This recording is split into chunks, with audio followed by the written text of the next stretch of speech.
Truck driver का एक खौफनाक वाकया। तो ये वाकया 8 अक्टूबर 2005 का है, जब पाकिस्तान के शहर बालाकोट में बहुत जोरदार जंजीला आया था। उस वक्त उस शहर को बहुत भारी नुकसान हुआ था। बहुत से लोग बेघर हो चुके थे क्योंकि जंजीले की वजह से काफ़ी घर गिर चुके थे। वहाँ के लोगों को बहुत सी मुश्किलात का सामना करना पड़ रहा था और वहाँ अब खाने पीने की बहुत कमी हो चुकी थी। उस वक्त सिंध के बहुत से लोगों ने बालाकोट के लोगों की बहुत इमदाद की। उन्होंने खाने पीने के लिए राशन और पहनने के लिए कपड़े सिंध से ट्रक भर भरकर बालाकोट भिजवाए गए। तो एक ट्रक ड्राइवर जिसका नाम सलीम था, उसका ताल्लुक कराची से था। सलीम जिस कंपनी में काम करता था उसके मालिक के पास 6 ट्रक्स थे और उसने अपने सारे ट्रक्स को इसी काम में लगवा दिया कि खाने पीने का सामान, पहनने के लिए कपड़े और रहने के लिए खेमे कराची से बालाकोट पहुंचाए गए। तो सलीम के ट्रक में खाने पीने का सारा इमदादी सामान भर दिया गया था और बाकी के ट्रक्स में दूसरा सामान जैसे कपड़े और खेमे वगैरह लोड कर दिए गए थे। सारे सामान को ट्रक में लोड करने के बाद ये लोग शाम के वक्त अपने सफर की तरफ निकल पड़े। इन सब ड्राइवर्स ने काफी सफर साथ में ही तय किया, लेकिन जब ये लोग कराची की हदूद से बाहर निकले तो बाकी के सारे ट्रक सलीम से काफी आगे निकल चुके थे, क्योंकि सलीम के ट्रक में जो सामान था वो बाकी के ट्रक्स की निस्बत बहुत ज्यादा था, जिसकी वजह से सलीम ने अपने ट्रक की रफ्तार को आहिस्ते ही रखा हुआ था। सलीम काफी सफर तय करने के बाद जब पहाड़ी इलाकों में पहुंचा तो थोड़ा सा आगे जाने के बाद उसके ट्रक का इंजन चढ़ाई की वजह से बहुत गर्म हो चुका था। अब ज्यादा हाइट पे चलते हुए सलीम के ट्रक के इंजन से आवाजें आ रही थी और वो अब सही तरह से चल भी नहीं रहा था। तो सलीम ने सोचा वो अपने ट्रक को कुछ देर के लिए एक साइड पे रोक ले ताकि उसके ट्रक का इंजन थोड़ा ठंडा हो जाए और वो थोड़ी देर आराम भी कर ले, क्योंकि वो काफी देर से सफर कर रहा था। तो सलीम ने अपने ट्रक को एक साइड पे रोक लिया और वो जिस जगह रुका था वो जगह बहुत ही वीरान थी और वो उस सुनसान सड़क पर बिल्कुल अकेला था और उस सड़क की एक साइड पे खाई थी और उसे उस जगह पे बहुत खौफ आ रहा था। सलीम को उस ट्रक में बैठे हुए काफी टाइम हो चुका था और वो बैठे हुए अब काफी थक भी चुका था। तो उसने सोचा वो ट्रक से निकलकर बाहर टहल ले और उसके बाद अपने सफर की तरफ वापस रवाना हो जाए। सलीम जब नीचे उतर के टहल रहा था और जैसे ही वो अपने ट्रक से थोड़ा दूर गया तो उसे अपने ट्रक का दरवाजा खुलने की आवाज आई। तो जब सलीम ने पीछे मुड़ के देखा उसके ट्रक का दरवाजा आहिस्ता से बंद हो रहा था और ऐसा लग रहा था जैसे किसी ने उसके ट्रक का दरवाजा खोला और अंदर जाके बैठ गया हो। सलीम ये देख के बहुत हैरान हुआ और अपने ट्रक के पास जाके देखने लगा कि ट्रक में कोई चढ़ा तो नहीं। जब उसने पास जाके देखा तो ट्रक में कोई भी नहीं था। वो ये देख के डर गया और फौरन से अपने ट्रक में जाके बैठ गया और अपने सफर की तरफ आगे बढ़ने लगा। तो सलीम ने अपना सफर दोबारा शुरू कर दिया, लेकिन इस बार इसे ऐसा लग रहा था कि इसके अलावा ट्रक में कोई और भी है और सलीम को ऐसा लग रहा था जैसे कोई इसके पीछे जोर जोर से सांस ले रहा है। लेकिन जब इसने पीछे मुड़ के देखा तो वहाँ कोई भी नहीं था। सलीम डरा हुआ अपने सफर की तरफ आगे बढ़ रहा था, लेकिन उसको मुसलसल अपने ट्रक में किसी दूसरी मखलूक के होने का एहसास हो रहा था, जैसे इसके साथ वाली सीट पे कोई बैठा हो, लेकिन वहाँ उसके अलावा कोई और इंसान नहीं था। थोड़ी ही दूर जाने के बाद उसको दोबारा अपने पीछे से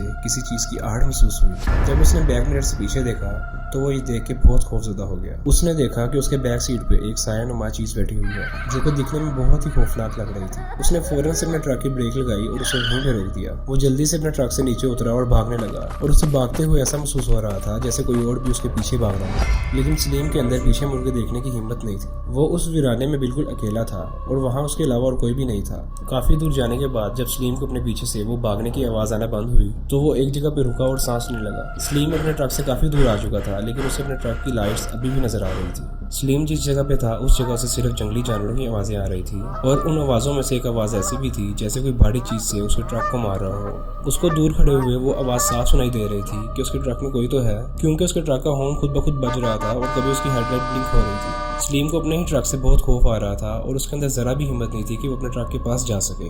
अभी सलीम ये सब होता देख ही रहा था कि उसे अपने पीछे से किसी के चलने की आवाज आई। वो आवाज ऐसी थी जैसे कोई जंगल से चलते हुए इसकी तरफ आ रहा था और जब चलने की आवाज इसके करीब आ गई तो इसने डरते हुए पीछे मुड़ के देखा तो वो एक इंसान था जिसके हाथ में टॉर्च थी और साथ उसका पालतू कुत्ता भी था। सलीम उस शख्स को देख के और ज्यादा डर गया कि इस वीरान जगह पे वो भी रात के इस पहर कोई इंसान कैसे हो सकता है। तो उस शख्स ने सलीम को घबराते हुए देख के पूछा कि वो कौन है और वो यहाँ क्या कर रहा है। तो सलीम ने उसे सारी बात बताई और बताया कि मैं एक ट्रक ड्राइवर हूँ और मेरा ट्रक वहाँ दूर खड़ा हुआ है। सलीम ने उसे बताया कि यहाँ आते हुए उसे महसूस हुआ कि उसके ट्रक में उसके अलावा कोई और भी है और उसे अपने ट्रक में कोई सायानुमा मखलूक भी नजर आई है और इसी वजह से वो अपना ट्रक छोड़कर जंगल की तरफ भाग रहा था। तो सलीम ने उस आदमी से पूछा कि आप कौन है और इस वक्त यहाँ पे क्या कर रहे हैं। और उस आदमी ने बताया मेरा घर यहाँ पास में ही है, मुझे लगातार किसी गाड़ी की हॉर्न की आवाज आ रही थी तो मैं यहाँ देखने आया था कि सब ठीक है कि नहीं। अभी ये लोग आपस में बात कर ही रहे थे कि उस आदमी का कुत्ता भागते हुए सलीम के ट्रक के पास चला गया और वहाँ पे भौंकने लगा और देखने से ऐसा लग रहा था कि वो कुत्ता ट्रक में किसी चीज को देख के भौंक रहा हो। सलीम और वो आदमी उस कुत्ते के पीछे ट्रक के पास जाने लगे और कुछ दूर जाने पर ही उन्हें उस कुत्ते की अजीब तरह से भौंकने की आवाज आने लगी। जैसे वो बहुत ज्यादा डरा हुआ हो या तो बहुत ही दर्द में हो। तो जब उन्होंने ट्रक के पास जाके देखा, वो कुत्ता जमीन में पड़ा हुआ था और दर्द में तड़प रहा था और देखने से ऐसा लग रहा था जैसे किसी जंगली जानवर ने उस पर हमला किया हो। और जब वो आदमी उस कुत्ते को उठाने लगा तो उन्हें उस ट्रक में से किसी के जोर से चीखने की आवाज आई।